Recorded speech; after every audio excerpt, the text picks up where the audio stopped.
Welcome to Trigger with Sundar. 2 దఫాల polling complete అయిపోయిన తర్వాత అనేక ట్రెండ్స్ బయటకు వచ్చినాయి.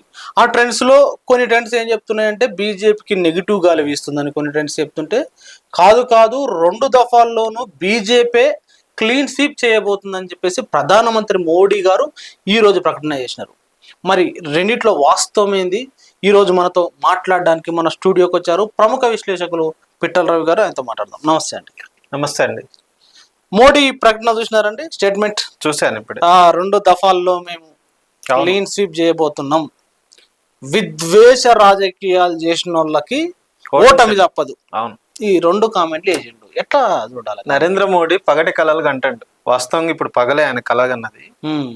అసలు 2 విడతల్లో కూడా నరేంద్ర మోడీ యొక్క పార్టీ ఘోరంగా ఓడిపోద్ది అని బయట మీడియా కాదు, మోడీకి సపోర్ట్ చేసే ఏ మీడియా అవుతుందో వాళ్ళ ఛానల్లో చేస్తున్న సర్వేలే స్పష్టంగా చెప్తున్నాయి. నరేంద్ర మోడీ అసలు ఫస్ట్ ఫేజ్ లో మొత్తం ఎదురుగాలి వీచింది అని వాళ్ళకి సంబంధించిన ఒక మీడియా సపోర్టరు ట్విట్టర్ లో మొత్తం పోస్ట్ చేసి తర్వాత దాన్ని డిలీట్ చేసుకున్న పరిస్థితి ఉంది. సో నరేంద్ర మోడీ ఏంటంటే నెక్స్ట్ ఎలక్షన్స్ లో ప్రజల్ని గెలవటం కోసం, వాళ్ళకు ఓటేయటం కోసం మేము గెలుస్తున్నామని ఒక వాతావరణం సృష్టిస్తుంటే తప్ప అది కలగానే మిగిలిపోద్ది అనేది వాస్తవం. ఎట్లా ఫస్ట్ దఫాలో 102 సీట్ల కదా, 102 సీట్లు. 102 సీట్లలో చాలా మెజారిటీగా బీజేపీకి వస్తేనే వాళ్ళు అంటున్నారు. అవును, కానీ వాస్తవం ఏంటంటే చెప్పడానికి అక్కడ జరిగేదానికి మధ్య తేడాను చూడాలి. దేశంలో మోడీ మీడియా కొంచెం పెద్ద ఎత్తున ప్రజల్ని, ఎందుకంటే 7 దశల్లో ఎలక్షన్ జరుగుతున్నాయి కాబట్టి ఆ 7 దశల్లో జరిగే దాంట్లో ప్రజల్ని మాయ చేయటం కోసం తప్పుడు ప్రచారం చేసి ఓట్లు వేయించడానికి ఒక ప్రయత్నం చేస్తున్నారు. అందుకే ఫస్ట్ ఫేజ్ లో ఓడిపోద్దనే ప్రచారం బయటకు వస్తే సెకండ్ ఫేజ్ లో ఇంకా ఎక్కువ బలహీనమయ్యే పరిస్థితి బీజేపీకి ఉంది. కాబట్టి ఫస్ట్ ఫేజ్ లో జరిగిన వైఫల్యాలన్నింటినీ బయటకు తీసుకురావడానికి మీడియా సిద్ధపడలే. కానీ వాస్తవం ఏంటంటే 102 సీట్లకు జరిగిన ఎలక్షన్స్ లో ప్రధానమైన రాష్ట్రాలు జరిగినాయి. ఉదాహరణకి తమిళనాడు జరిగింది. 39 సీట్లు ఒకేసారి ఎలక్షన్ జరిగినాయి. తమిళనాడు ఒక్క సీట్ అని గెలుస్తుందా? బీజేపీ ఒక్కటి గెలవదు. లుంగి కట్టిండు, లుంగి డాన్స్, ఎన్ని డాన్సులు మోడీ. కచ్చాది వివాదం తీసుకొచ్చి వివాదం వచ్చింది. తర్వాత హిందీని రుద్దడానికి తమిళ్లో ప్రయత్నం చేసిండు. తర్వాత స్టాలిన్ ఇబ్బంది పెట్టడానికి ప్రయత్నం చేసిండు. అసలు తమిళనాడు గురించి మోడీ ఏడవని పరిస్థితే లేదు. చివరికి ఏడుపొక్కటే తక్కువ. ఒక రకంగా ప్రజలను అడుక్కున్నాడు అక్కడ ఓట్లు. సెంగోల్ పెట్టిండు పార్లమెంట్ లో. చాలా చేసిండు, చాలా నాటకాలు కూడా వేసిండు మోడీ.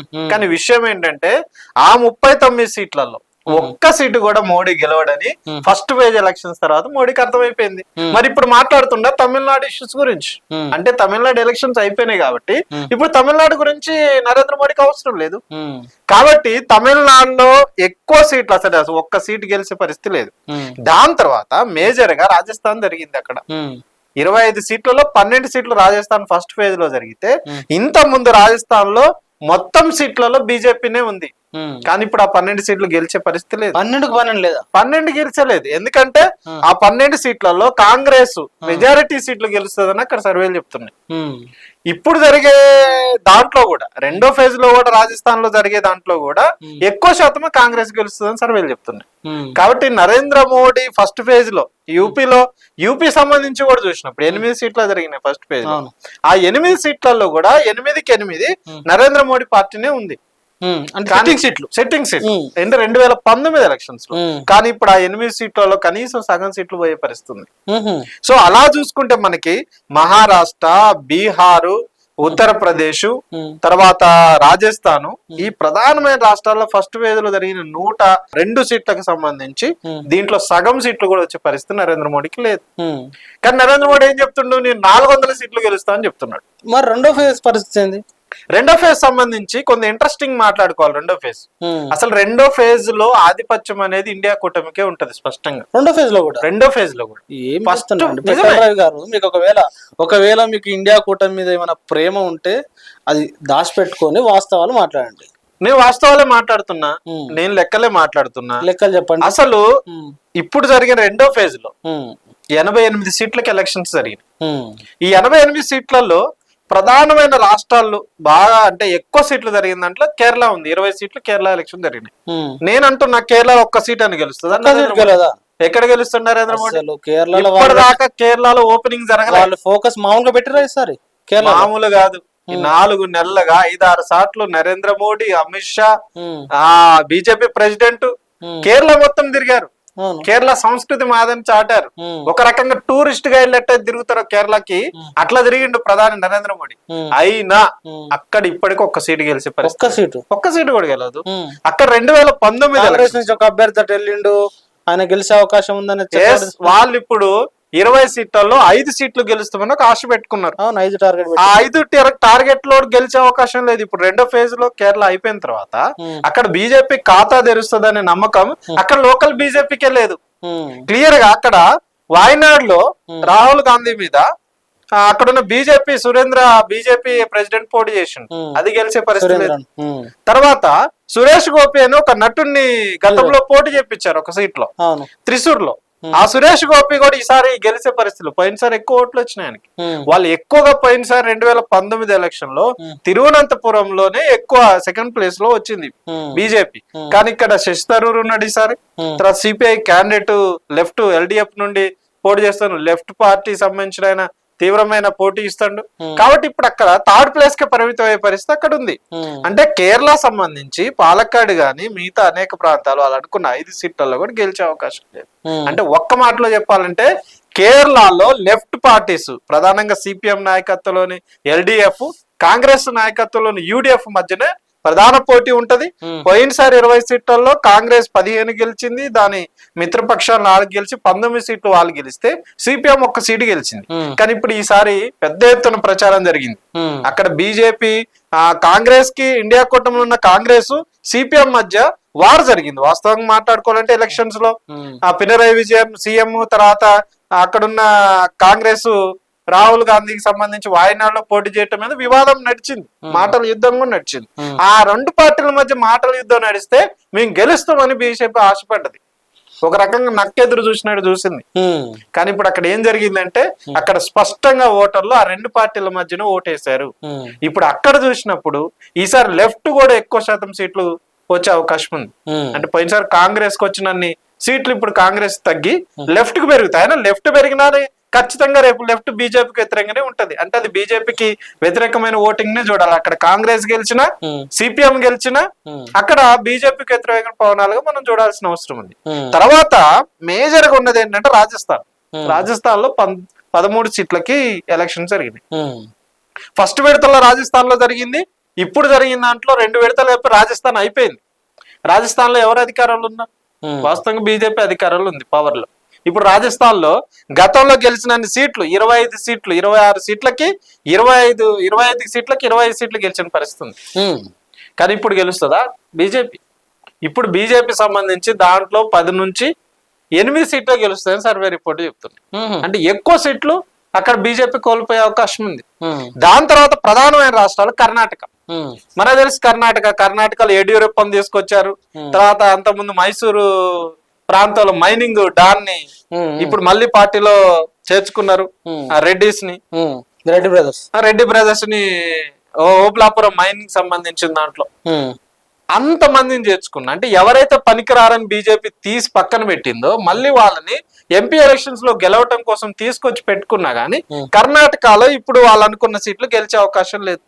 కర్ణాటకలో ఇప్పుడు 14 సీట్లకి ఎలక్షన్ జరిగింది. అక్కడ జేడిఎస్ ని వాళ్ళు మద్దతుగా పొత్తులో పెట్టుకున్నా గానీ ఆ 2 పార్టీలు కలిసి ఏం చేయలేని ఒక పరిస్థితి అక్కడ ఉంది. సో కర్ణాటకలో వాళ్ళు ఈసారి గెలిచే అవకాశం లేదు. కేరళలో సీట్ ఓపెన్ చేసే అవకాశం లేదు. తర్వాత మధ్యప్రదేశ్ లో 6 సీట్లు జరిగితే అక్కడ గెలిచే అవకాశం లేదు. నీకు అస్సాం సంబంధించిన దాంట్లో కూడా 5 సీట్లకి ఎలక్షన్ జరిగింది. అస్సాంలో కూడా గతంలో వాళ్ళు అధికారంలో ఉన్నారు, ఇప్పుడు కూడా అధికారంలో ఉన్నారు. అయినా కానీ అక్కడ గెలిచే అవకాశం లేదు. అస్సాంలో మనకు తీవ్రమైన వ్యతిరేకత ఉంది. ఈశాన్య రాష్ట్రం అస్సాంలో పెద్ద ఎత్తున తిరుగుబాటు ప్రజలు చేశారు, బీజేపీకి వ్యతిరేకంగా జరిగింది. ఇప్పుడు దాని మీదనే జరిగింది. తర్వాత బీహార్ లో కూడా పెద్ద ఎత్తున నితీష్ కుమార్ ను ఉపయోగించుకొని ఎన్డీఏకి సపోర్ట్ గా తీసుకురావడానికి ప్రయత్నం చేసి ఇండియా నుంచి నితీష్ వెళ్ళడం వల్ల బీజేపీకి ఎన్డీఏకి బలం కాలేదా? అట్లా అనిపిస్తుంది. కానీ వాస్తవంగా ఏంటంటే ఆ కూటమిలో నుంచి నితీష్ అటు ఇటు జంప్ చేయటం వల్ల ప్రజలకు అర్థమైంది బీజేపీని అనరాని మాటలని బీజేపీ పనికిరాని పార్టీ అని తిట్టిన నితీష్ కుమార్ చివరికి అదే బీజేపీ పంచను ఎందుకు చేరిండు? కేసులు పెట్టి భయపెట్టారు. ఒక రకంగా తన అధికారాన్ని కాపాడుకోవడం వెళ్ళిండు. ఆ విషయం బీహార్ ప్రజలు గమనించారు. అందుకే బీహార్ ప్రజలు గమనించారు కాబట్టి స్పష్టంగా బీహార్లో జరిగిన ఎలక్షన్స్ లో కూడా 5 సీట్లకు సంబంధించి 5 సీట్లలో కూడా బీజేపీ పర్ఫార్మెన్స్ అనేది పూర్గా ఉంది. కాబట్టి మొత్తంగా చూస్తే 88 సీట్లలో 62 సీట్లు బీజేపీకి ఉన్నాయి గత 2019 ఎలక్షన్స్ లో. 62. ఈ 62 సీట్లు ఇప్పుడేం వచ్చే అవకాశం? ఈ 62 సీట్లలో ఇప్పుడు సగం కూడా వచ్చే అవకాశం లేదు. 30 కూడా వచ్చే అవకాశం లేదు. జ్యోతిష్యం చెప్తున్నారా? అనాలిసిస్ తోటే చెప్తున్నా నేను కాదు. ఇప్పుడు బీజేపీ సమీక్ష చేసింది రెండో దాంట్లో. బీజేపీ ప్రముఖంగా సపోర్ట్ చేసే ఛానల్స్ అవుతున్నాయి, గోడి మీడియా అవుతుందో వాళ్ళు స్పష్టంగా వాళ్ళు వేసిన ఛానల్ రివ్యూలో కూడా బీజేపీ సెకండ్ ఏదైతే జరిగిన ఫేజ్ ఎలక్షన్స్ లో ఎక్కువ పర్ఫార్మెన్స్ చేయలేదు అనేది క్లియర్ గా వాళ్ళ దాంట్లో కూడా వస్తుంది. కాబట్టి మనం ఎలక్షన్ తర్వాత మాట్లాడుకోవచ్చు. క్లియర్ గా ఏంటంటే ఈ 2 ఫేజుల్లో నరేంద్ర మోడీ వైఫల్యం జరిగింది అనేది. వైఫల్యం జరిగితే మేము క్లీన్ స్వీప్ చేయబోతున్నాం అని ఎందుకు మాట్లాడతారు నరేంద్ర మోడీ? నరేంద్ర మోడీకి మేకపోతు గాంభీర్యం ఎక్కువ. ఓడిపోతున్నది కూడా గెలుస్తుందని చెప్తున్నాడు. ఇప్పుడు జమ్మూ కాశ్మీర్ కూడా ఉంది దీంట్లో. జమ్మూ సీటు వాళ్ళదే. ఆ జమ్మూ సీట్ పోటీ జరిగింది. జమ్మూ సీటు ఓడిపోతారు వాళ్ళు క్లియర్. దాని విషయంలో అక్కడ పోయి ప్రచారం ఆ ఏరియాకి ఇంకా మిగతా సీట్లు పోటీ కూడా చేయలేని పరిస్థితి దుస్థితిలో ఉన్నారు. సో నరేంద్ర మోడీ కొన్ని విషయాల్ని దేశంలో సెంటిమెంట్ తీసుకురావడానికి ప్రయత్నం చేసిండు. 2019లో రెండోసారి గెలవడానికి ఒక కారణం ఏంటంటే అప్పుడు ప్రజల్లో ఒక సెంటిమెంట్, పుల్వామా దాడి విషయాన్ని ముందు తీసుకొచ్చాడు, హిందూ ముస్లిం విషయాల్ని ముందు తీసుకొచ్చాడు. అప్పుడు దేశభక్తి ప్రజలు నిరూపించుకోవాలి, సర్జికల్ స్ట్రైక్ ని తీసుకొచ్చాడు. అది దేశభక్తి నిరూపించుకోవాలి అంటే బీజేపీకి ఓటేయాలి అనే ఒక సెంటిమెంట్ ని హిందీ బెల్ట్ లో తీసుకొచ్చాడు. అంటే ఈసారి సెంటిమెంట్ లేవా? ఈసారి రామ మందిరం లేదా, 370 లేదా, సిఏఏ లేదా, ఇవన్నీ. కానీ ప్రజలు ఎప్పుడు సెంటిమెంట్ ని ప్రతిసారి నమ్మరు, ప్రతిసారి సెంటిమెంట్ కి మోసపోరు ప్రజలు. ఇప్పుడు కూడా తీసుకొచ్చాడు నరేంద్ర మోడీ. 370 ఆర్టికల్ ని రద్దు చేసి 370 సీట్లు బీజేపీకే ఇవ్వాలని పిలుపు ఇచ్చిండు. ఆ పేరుతోటి వస్తాయా 370? మిత్రపక్షాలన్నిటితో కలుపుకొని 400 సీట్లు అంటాడు నరేంద్ర మోడీ.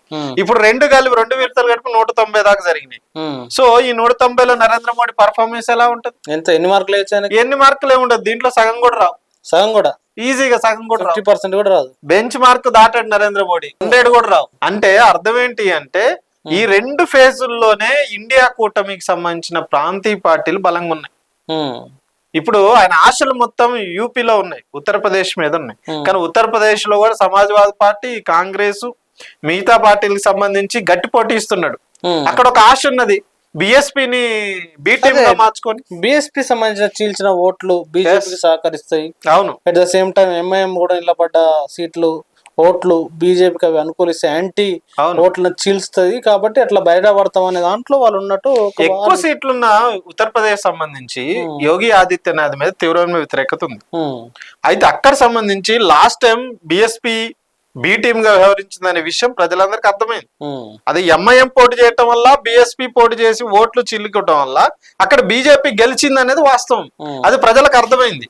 ఇప్పుడు బిఎస్పీ ఎంత ప్రయోగాలు చేసింది అంటే ఎక్కడైతే ఇండియా కూటమి గెలిచే అవకాశం ఉండి అక్కడ ముస్లిం ప్రాబల్యం ఉండి ఇండియా కూటమి ముస్లిం అభ్యర్థిని పెడితే బిఎస్పీ పోయి ముస్లిం అభ్యర్థిని పెడుతుంది. ఇండియా కూటమికి సంబంధించి అక్కడ యాదవ్ పాపులేషన్ ఎక్కువ కాబట్టి బీసీలో ఆ బీసీ సంబంధించిన క్యాండిడేట్ పెడితే మళ్ళీ ఒక జనరల్ క్యాండిడేట్ ప్రకటించి మళ్ళీ బీసీ క్యాండిడేట్ పెడుతుంది. అంటే ఖచ్చితంగా బిఎస్పీ బీజేపీకి ఒక బి టీమ్ గా వ్యవహరిస్తూ బీజేపీని గెలిపేయాలనుకుంటుంది. కానీ అక్కడున్న వాస్తవ పరిస్థితులు ఏంటంటే అక్కడ బిఎస్పీని ఎవరు నమ్మరు, బీజేపీని ఎవరు నమ్మరు. వాస్తవంగా పోయినసారి కంటే ఎక్కువ సీట్లు రావాలి అంటే 400 సీట్లు రావాలంటే గతంలో గెలిచిన రాష్ట్రాల కంటే ఇప్పుడు పక్క రాష్ట్రాల్లో ఎక్కువ గెలవాలి. ఇప్పుడు మోడీ యొక్క దుస్థితి ఏంటంటే పోయినసారి క్లీన్ స్వీప్ చేసిన రాష్ట్రాలనే సగం సీట్లు కోల్పోతాడు. ఇప్పుడు కొత్తగా రావడానికి అవకాశం ఎక్కడిది? నీకు రాజస్థాన్ లో కోల్పోయే పరిస్థితి, మహారాష్ట్రలో కోల్పోయే పరిస్థితి, కర్ణాటకలో కోల్పోయే పరిస్థితి, ఉత్తరప్రదేశ్ లో కోల్పోయే పరిస్థితి, ఛత్తీస్గఢ్ లో కోల్పోయే పరిస్థితి. వాళ్ళ పవర్ పాయింట్స్ ఏవైతున్నాయి, major power points. Bengal, West Bengal గురించి మనం మాట్లాడుకోవాల్సి వస్తే మమతా బెనర్జీ, పెద్ద ఎత్తున మమతా బెనర్జీకి పోయినసారి బీజేపీకి మధ్యనే పోటీ నడిచింది. ఇప్పుడు లెఫ్ట్ కూడా తీవ్రమైన పోటీ ఇస్తుంది బెంగాల్లో.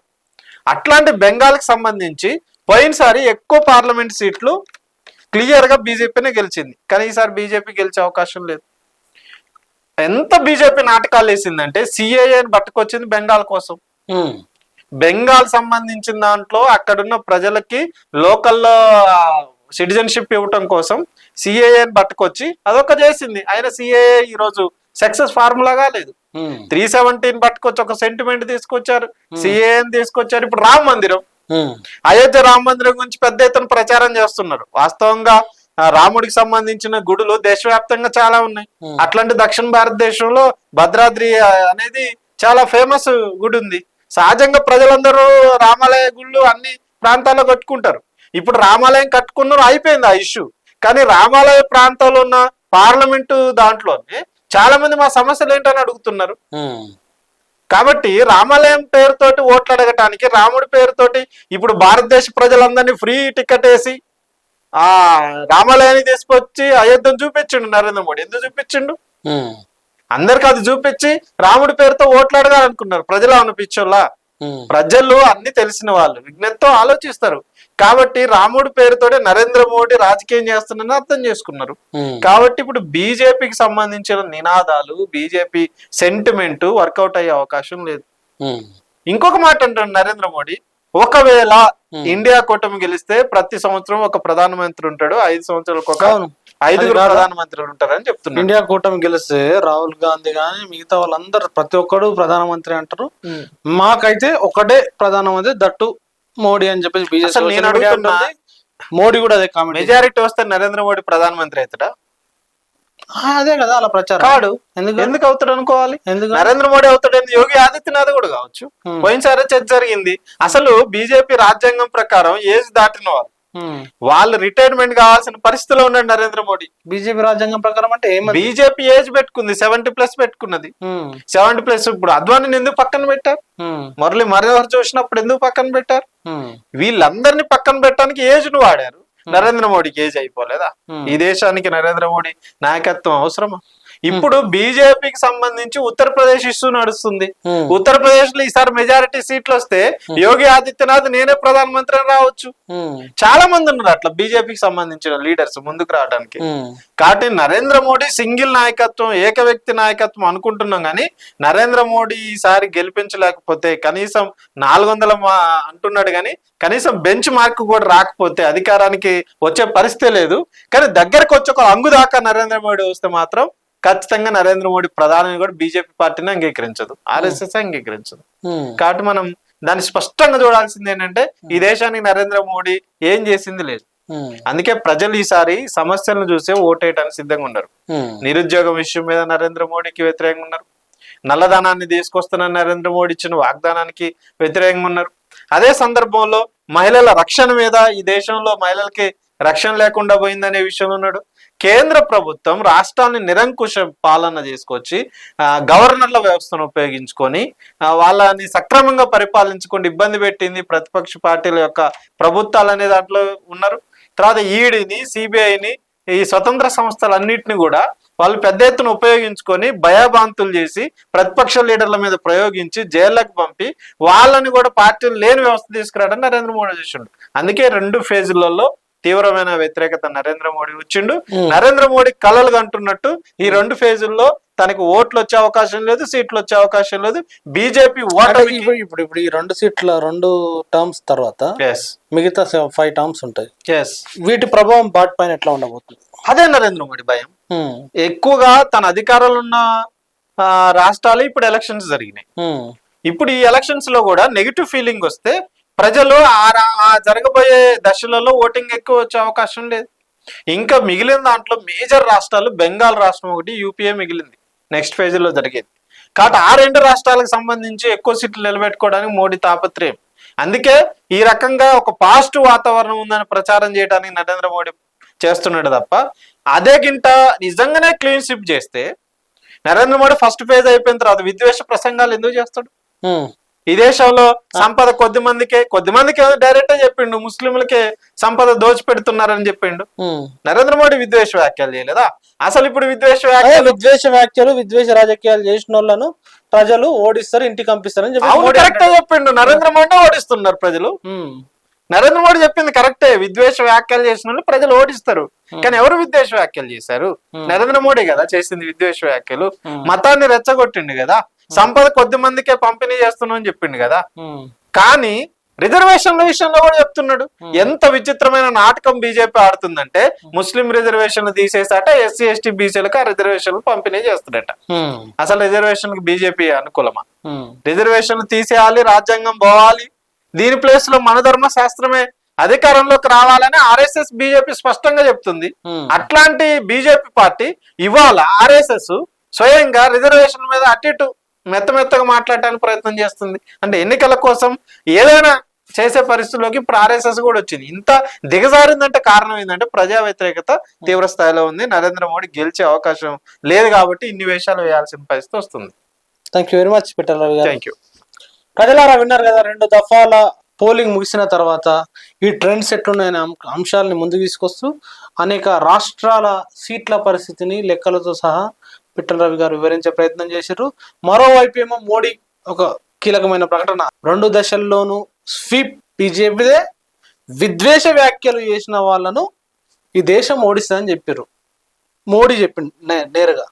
మరి మోడీ చెప్పినట్టు విద్వేష వ్యాఖ్యలు చేసిన వాళ్ళను దేశం ఓడిస్తే ఫస్ట్ ఓడిపోయేది ఎవరు? కామెంట్ రూపంలో రాయండి. Thank you very much. చూస్తూనే ఉండండి టీటీఎన్.